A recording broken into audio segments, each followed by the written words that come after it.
नमस्कार मंडळी, स्वागत आहे तुमचं शेती आणि सरकारी योजना या यूट्यूब चॅनलमध्ये।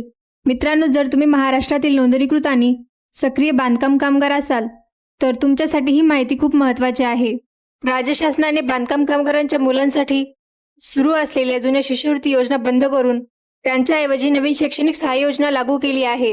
या योजनेमध्ये वेगवेगळ्या शैक्षणिक टप्प्यानुसार आर्थिक सहाय्य दिले जाणार आहे।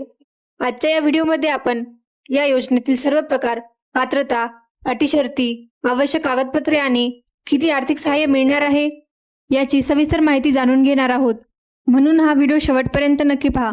व्हिडिओ सुरू करण्यापूर्वी एक छोटीशी विनंती आहे, तुम्ही जर या चॅनलवर पहिल्यांदाच आला असाल तर चॅनेलला नक्की सबस्क्राईब करा, जेणेकरून संपूर्ण अपडेट्स तुम्हाला वेळेवर मिळतील।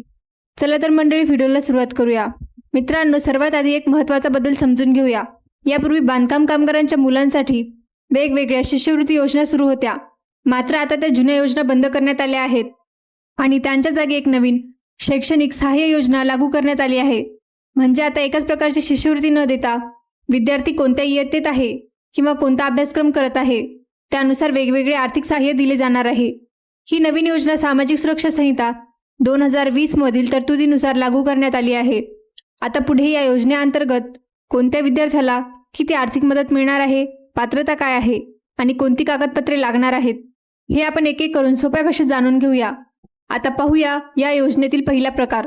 ही योजना इयत्ता 9वी उत्तीर्ण झालेल्या विद्यार्थ्यांसाठी आहे। जर तुम्ही नोंदणीकृत आणि सक्रिय बांधकाम कामगार असाल तर तुमच्या पहिल्या 2 मुलांना किंवा मुलींना या योजनेचा लाभ मिळू शकतो।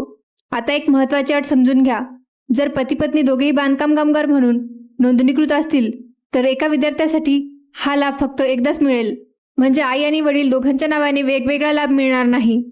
तसेच जर संबंधित विद्यार्थ्याने यापूर्वी मंडळाच्या 1ली ते 7वी किंवा 8वी ते 10वी या जुन्या शिष्यवृत्ती योजनेचा लाभ घेतला असेल तर या नवीन योजनेचा लाभ त्या विद्यार्थ्याला मिळणार नाही। आणखी एक महत्त्वाची गोष्ट म्हणजे विद्यार्थी 9वी उत्तीर्ण झाल्यानंतर 1 वर्षाच्या आतच अर्ज करावा लागेल। जर 1 वर्षाची मुदत संपल्यानंतर अर्ज केला तर तो स्वीकारला जाणार नाही, म्हणून पात्र विद्यार्थ्यांनी वेळेत अर्ज करणे अत्यंत आवश्यक आहे। आता सर्वात महत्त्वाचा प्रश्न म्हणजे या योजनेत किती आर्थिक मदत मिळणार। या योजनेअंतर्गत पात्र विद्यार्थ्यासाठी 20,000 रुपयांची शिष्यवृत्ती दिली जाणार आहे। ही रक्कम विद्यार्थ्याच्या खात्यात नाही तर नोंदणीकृत बांधकाम कामगाराच्या म्हणजेच पालकाच्या बँक खात्यात जमा केली जाईल। आता अर्ज करताना कोणती कागदपत्रे लागणार तेही जाणून घेऊया। सर्वप्रथम विद्यार्थ्याचे आधार कार्ड आवश्यक असेल, त्यानंतर 9वीच्या शाळेचे ओळखपत्र द्यावे लागेल। यासोबत 9वी उत्तीर्ण झाल्याची गुणपत्रिका आणि बोनाफाईड प्रमाणपत्र देखील अर्जासोबत जोडावे लागेल। ही सर्व कागदपत्रे पूर्ण आणि योग्य असल्यास अर्ज प्रक्रिया सुलभ होईल। मित्रांनो, आता पाहूया या योजनेतील दुसरा प्रकार। ही योजना 11वी उत्तीर्ण झाल्यानंतर पुढील शिक्षण घेणाऱ्या विद्यार्थ्यांसाठी आहे। या योजनेचाही लाभ नोंदणीकृत आणि सक्रिय बांधकाम कामगाराच्या पहिल्या 2 पाल्यांना दिला जाणार आहे। जर आई आणि वडील दोघेही बांधकाम कामगार म्हणून नोंदणीकृत असतील तर ही एका विद्यार्थ्यासाठी या योजनेचा लाभ फक्त एकदाच मिळेल। या योजनेसाठी आणखी एक महत्त्वाची अट आहे, विद्यार्थ्याला 10वी आणि 12वी या दोन्ही परीक्षांमध्ये किमान 50% गुण मिळालेले असणे आवश्यक आहे। तसेच जर संबंधित विद्यार्थ्याने यापूर्वी 11वी ते 12वी या जुन्या योजनेचा लाभ घेतला असेल तर या नवीन योजनेचा लाभ मिळणार नाही। आणि सर्वात महत्त्वाचे म्हणजे विद्यार्थी 11वी उत्तीर्ण झाल्यानंतर 1 वर्षाच्या आत अर्ज करणे आवश्यक आहे। 1 वर्षानंतर केलेला अर्ज स्वीकारला जाणार नाही, त्यामुळे पात्र विद्यार्थ्याने वेळेत अर्ज करणे गरजेचे आहे। आता जाणून घेऊया या योजनेअंतर्गत किती आर्थिक सहाय्य दिले जाणार आहे। या योजनेसाठी पात्र ठरलेल्या प्रत्येक विद्यार्थ्याला 25,000 रुपयांचे आर्थिक सहाय्य दिले जाईल। ही रक्कम नोंदणीकृत बांधकाम कामगारांच्या बँक खात्यात जमा केली जाईल। आता अर्जासाठी कोणती कागदपत्रे आवश्यक आहेत ते पाहूया। सर्वप्रथम विद्यार्थ्याचे आधार कार्ड आवश्यक असेल, त्यानंतर 11वीचे बोनाफाईड प्रमाणपत्र जोडावे लागेल आणि 11वी उत्तीर्ण झाल्याची गुणपत्रिका अर्जासोबत सादर करावी लागेल। ही कागदपत्रे पूर्ण असल्यास अर्ज प्रक्रिया सुलभ होईल। आता पाहूया या योजनेतील तिसरा प्रकार म्हणजे वैद्यकीय पदवी शिक्षण सहाय्य योजना। ही योजना वैद्यकीय क्षेत्रात पदवीचे शिक्षण घेणाऱ्या विद्यार्थ्यांसाठी सुरू करण्यात आली आहे। या योजनेचा लाभ नोंदणीकृत आणि सक्रिय बांधकाम कामगारांच्या पहिल्या 2 मुलांना किंवा मुलींना मिळणार आहे। जर आई आणि वडील दोघेही बांधकाम कामगार म्हणून नोंदणीकृत असतील तर ही एका विद्यार्थ्यासाठी या योजनेचा लाभ फक्त एकदाच दिला जाईल। आता इथे एक महत्त्वाची गोष्ट लक्षात घ्या, या योजनेचा लाभ बांधकाम कामगार स्वतः, त्यांची पत्नी किंवा पती यांना मिळणार नाही। हा लाभ फक्त त्यांच्या मुलाला किंवा मुलीला म्हणजे वैद्यकीय पदवीचे शिक्षण घेणाऱ्या विद्यार्थ्यालाच मिळेल। विद्यार्थी वैद्यकीय पदवीच्या कोणत्याही शैक्षणिक वर्षात शिकत असला तरी तो या योजनेसाठी पात्र ठरू शकतो. मात्र वैद्यकीय क्षेत्रात पदवीधर पदवी किंवा पदविका अभ्यासक्रम करणाऱ्या विद्यार्थ्याला या योजनेचा लाभ मिळणार नाही. म्हणजे ही योजना केवळ वैद्यकीय पदवी अभ्यासक्रमासाठीच लागू आहे. मित्रांनो, आता जाणून घेऊया या योजनेअंतर्गत किती आर्थिक सहाय्य दिले जाणार आहे. या योजनेसाठी पात्र ठरलेल्या प्रत्येक विद्यार्थ्याला 1,00,000 रुपयांचे आर्थिक सहाय्य दिले जाईल. ही रक्कम नोंदणीकृत बांधकाम कामगारांच्या बँक खात्यात जमा केली जाणार आहे. आता अर्ज करताना कोणती कागदपत्रे आवश्यक आहेत ते पाहूया. सर्वप्रथम विद्यार्थ्याचे आधार कार्ड आवश्यक असेल. त्यानंतर विद्यार्थी ज्या महाविद्यालयात शिक्षण घेत आहेत त्या महाविद्यालयाचे ओळखपत्र द्यावे लागेल. यासोबत चालू शैक्षणिक वर्षाचे बोनाफाईड प्रमाणपत्र आणि उत्तीर्ण वर्षाची गुणपत्रिका अर्जासोबत जोडावी लागेल. ही सर्व कागदपत्रे पूर्ण आणि योग्य असल्यास अर्ज प्रक्रिया सुलभ होईल. मित्रांनो, आता पाहूया या योजनेतील चौथा प्रकार म्हणजे अभियांत्रिकी पदवी सहाय्य योजना. ही योजना अभियांत्रिकी म्हणजेच इंजिनिअरिंगचे पदवी शिक्षण घेणाऱ्या विद्यार्थ्यांसाठी सुरू करण्यात आली आहे. या योजनेचाही लाभ नोंदणीकृत आणि सक्रिय बांधकाम कामगारांच्या पहिल्या 2 मुलांना किंवा मुलींना दिला जाणार आहे.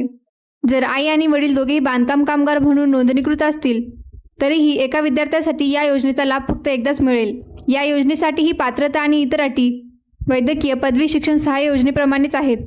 म्हणजे पात्रता पूर्ण करणाऱ्या विद्यार्थ्यांनाच या योजनेचा लाभ दिला जाणार आहे. आता जाणून घेऊया या योजनेअंतर्गत किती आर्थिक सहाय्य मिळणार आहे. या योजनेसाठी पात्र ठरलेल्या प्रत्येक विद्यार्थ्याला दरवर्षी 60,000 रुपयांचे आर्थिक सहाय्य दिले जाणार आहे. ही रक्कम नोंदणीकृत बांधकाम कामगारांच्या बँक खात्यात जमा केली जाईल. आता अर्जासाठी कोणती कागदपत्रे आवश्यक आहेत ते पाहूया. सर्वप्रथम विद्यार्थ्याचे आधार कार्ड आवश्यक असेल. त्यानंतर विद्यार्थी ज्या महाविद्यालयात अभियांत्रिकीचे शिक्षण घेत आहे त्या महाविद्यालयाचे ओळखपत्र द्यावे लागेल. यासोबत चालू शैक्षणिक वर्षाचे बोनाफाईड प्रमाणपत्र आणि उत्तीर्ण वर्षाची गुणपत्रिका अर्जासोबत जोडावी लागेल. ही सर्व कागदपत्रे पूर्ण आणि योग्य असल्यास अर्ज प्रक्रिया सुलभ होईल. आता पाहूया या योजनेतील 5वा प्रकार म्हणजे निवासी शैक्षणिक शाळा शिक्षण सहाय्य योजना. ही योजना निवासी शाळांमध्ये शिक्षण घेणाऱ्या विद्यार्थ्यांसाठी आहे.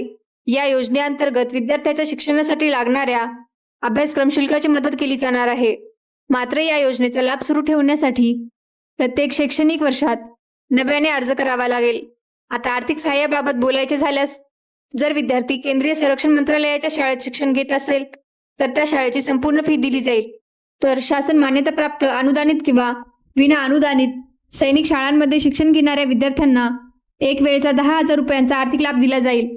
म्हणजे या योजनेत विद्यार्थी कोणत्या प्रकारच्या निवासी शाळेत शिकत आहे त्यानुसार आर्थिक सहाय्य दिले जाणार आहे. आता पाहूया या योजनेतील 6वा प्रकार म्हणजे परदेशात पदव्युत्तर पदवी किंवा PhD शिक्षण सहाय्य योजना. ही योजना परदेशात पदव्युत्तर पदवी किंवा PhDचे शिक्षण घेणाऱ्या विद्यार्थ्यांसाठी लागू करण्यात आली आहे. या योजनेअंतर्गत विद्यार्थ्याच्या अभ्यासक्रमाचे शुल्क थेट संबंधित विद्यापीठाच्या खात्यात जमा केले जाईल. याशिवाय केंद्र शासनाच्या धोरणानुसार विद्यार्थ्याला मिळणारे अनुषंगिक भत्ते, सबसिस्टन्स अलाउन्स, प्रवास भत्ता, विमा तसेच इतर आवश्यक शुल्क देखील दिले जाणार आहेत. आता अर्जासाठी आवश्यक कागदपत्रे पाहूया. सर्वप्रथम विद्यार्थ्याचे आधार कार्ड आवश्यक असेल. त्यानंतर संबंधित महाविद्यालयाचे किंवा शैक्षणिक संस्थेचे ओळखपत्र द्यावे लागेल आणि पदवी उत्तीर्ण झाल्याची गुणपत्रिका अर्जासोबत जोडावी लागेल. ही कागदपत्रे पूर्ण असल्यास अर्ज प्रक्रिया पुढे केली जाईल.